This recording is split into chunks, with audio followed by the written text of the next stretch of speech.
Hey book buds, welcome or welcome back. If you're new here, my name is Mackenzie and I love all things books.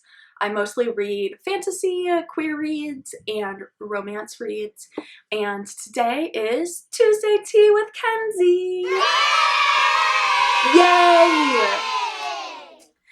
And today I am reviewing Shadow and Bone, and the book, I only have read the first book so far, but I'm going to give you my opinion, what I thought of it, and this versus the Netflix series, and let you know my thoughts and if I would recommend it for you. But before I do that, if you were here for the holiday book nook transformation, if you are not, go back and watch that video. If you saw it and are wondering how my book nook looks now, take a look at what happened. The last remaining decoration. We've taken down the lights. We've taken down the tree. We have taken down literally everything except for this blanket. And the last remaining holiday decoration is still getting torn apart by cats. What is my life? What is going on here? What is going on? Hello? Stop it. Stop it. Really, boys? Really?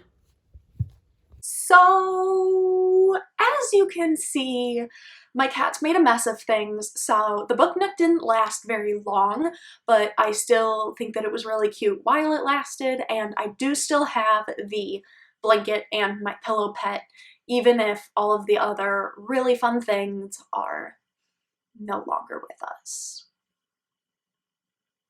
Poor cats. But that's the update on the cats, that's the update on the book nook, and here we go into my opinion of Shadow and Bone. Alright, so I made it through the entire thing and recorded it and realized that I didn't even tell you what this book was about. So, to give you a little bit of background about the book, we have Shadow and Bone, and it is set in the Grisha-verse. So it is a fantasy novel, it takes place in another world, and we have basically Grisha, so people that are powerful and have different, like, healing powers or like wind powers and stuff like that. So you're either a Grisha of some sort and you have a power, or you are not Grisha and then you serve in other ways. You can be a map maker, you could be a tracker, you can be a soldier, you can be a bunch of different things. So those are the two types of people that you have. And then in this Grisha verse, we have like the land, and in the middle of the land is what they call the unsea or the fold, and basically it is like this very large expanse of darkness, and as you go into the fold there are Volcra, which are basically monsters that eat people. So you don't want to go through the fold basically, but you've got your land and the fold is in the middle. So you've got your people on one side and you've got your people on the other side. And you have to cross the fold to get from one side to the other. So that's the Grisha verse. Now, we have the main characters, which is Alina and Mal, and those two grew up in an orphanage, and neither of them have powers. So Mal is a tracker, and Alina is a cartographer or a map maker, and they're both sent through the fold, during which they find out that Alina is a sun summoner, and there are no sun summoners right now, so she is the only sun summoner, and she can basically create light. She can summon the sun. And so she is taken and trained and trying to train to destroy the fold. And then there are a bunch of other little plot twists and things that go on in addition to that. But basically, you've got Mal, the tracker, who gets separated from Alina the sun summoner, but she didn't know she had powers, so now she has powers, and she is trying to train to destroy the fold and destroy the monsters within it. So that is the synopsis of the book, and that is what Shadow and Bone is mainly about. Now, my review is in two parts. We've got the Netflix series part, and we've got the book part. And the book, for me, was a 4-star read, but I see how there's a lot of possibility for others for it to be a 5-star read. And honestly, the Netflix series, which I didn't love because they combined Shadow and Bone and Six of Crows together, so I didn't love it, but it was good. It helped describe the Grishaverse for me. But the series did ruin the book for me a little bit. So there is that. Anyway, Shadow and Bone, if you saw my TBR, was one that I wasn't as excited for. I wasn't as excited for Shadow and Bone as I was for Six of Crows, but I read it and I loved it. So to start with, it is a Netflix series, and I wanted to touch on that first simply because I saw the Netflix series before I read the book, and my explanation of it might help you decide whether you're going to see the series first or read the book first. Talking about the series, I saw the series on Netflix first, and the series for me was really good. I liked that I was able to see what the Grishaverse was before reading the book, because for me, fantasy novels are really hard to read simply because they don't take place in like the normal world that you and I know. And so because it takes place in the Grishaverse and I have no clue what that is, I enjoyed being able to see it from the Netflix side first and being able to picture the characters and the world and all of that before jumping into the book. Now, something that confused me a lot, we've got the Shadow and Bone series, but we also have the Six of Crows duology, and I haven't watched the series since I've read the book because I just finished this book last night. I watched the series a while ago, and now after reading the book, I believe that they combined Six of Crows and Shadow and Bone and put both of those into one Netflix series just called Shadow and Bone. So there are things happening on opposite sides of the fold. But Shadow and Bone takes place 2 years before Six of Crows does. So for me, watching the series, the Shadow and Bone series, and having both Six of Crows and Shadow and Bone take place at the same time was very confusing to me. Also, the series only has the first season out, and so because it only has the first season out, it doesn't go through like all 3 of the books. It doesn't tell you the whole story. It only tells you part of it because it only has the first season out. So in a lot of ways, it really helped me visualize what was happening and kind of set the book up for me, especially as somebody who doesn't typically understand fantasy as well as I would like to. But on the other hand, when I read this book, I wasn't surprised at like any of the twists or any of the things that were happening because I already saw them. And that honestly made me really sad. And I rated this, it was upside down. This for me, I know it's a 5-star read. And that's what makes me mad, because I know that this book is a 5-star read, but I only rated it as 4 stars. Wanna know why? Because the series spoiled the book for me.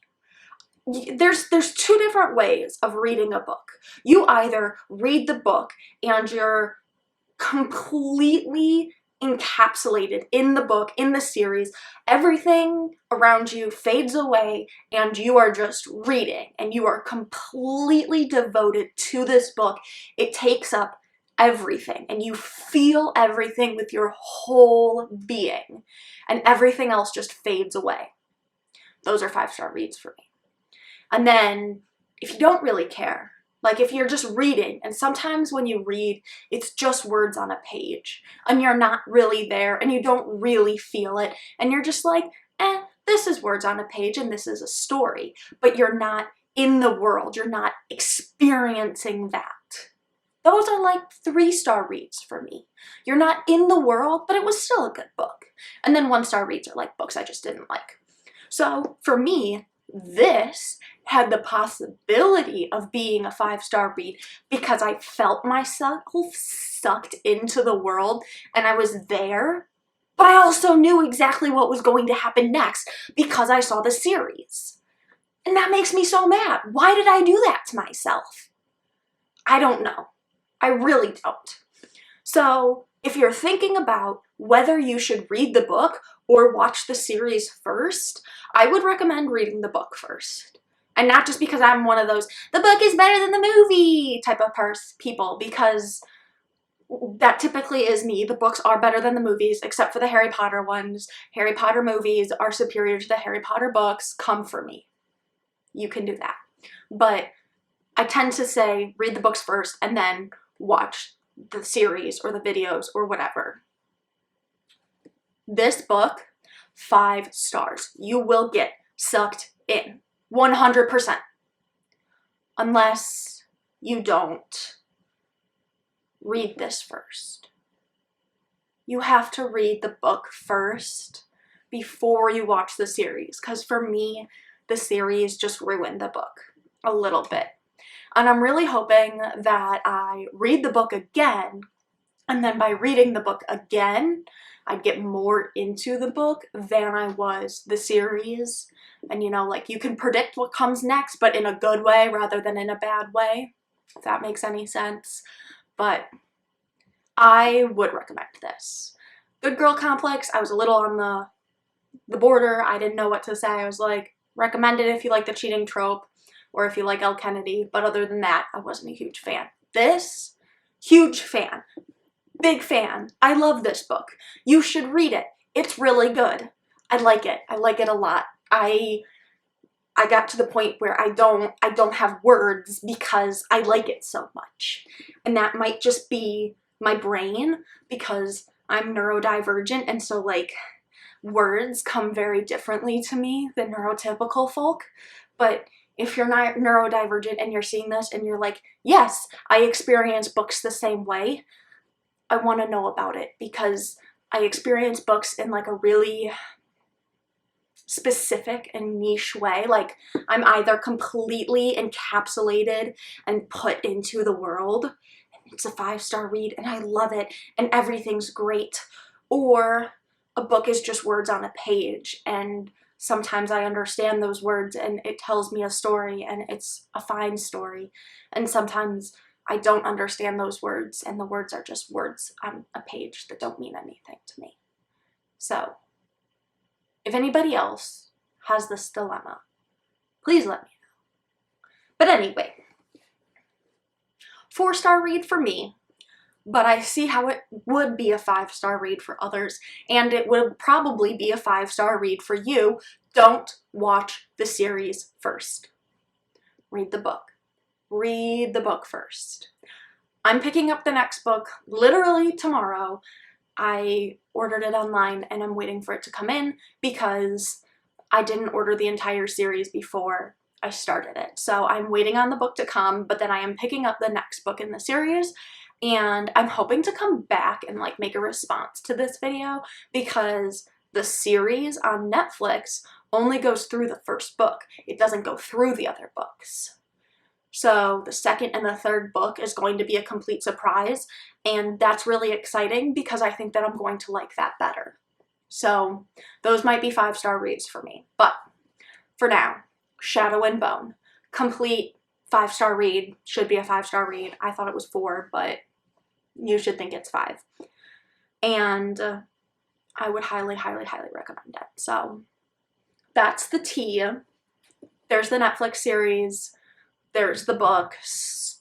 There's the entire Grishaverse. So you got Shadow and Bone and you have Six of Crows.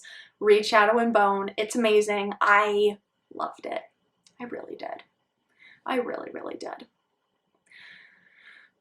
anyway, I know that the book itself is a little bit older and like people have read it, and it's kind of like its time of popularity has come to an end. But if you have read this book, please let me know your own thoughts down below, and if you saw the series and how that, like, the back and forth, the comparison between the two. I really want to know your thoughts on that.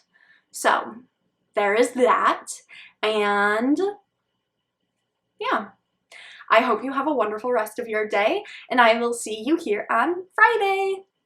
Bye.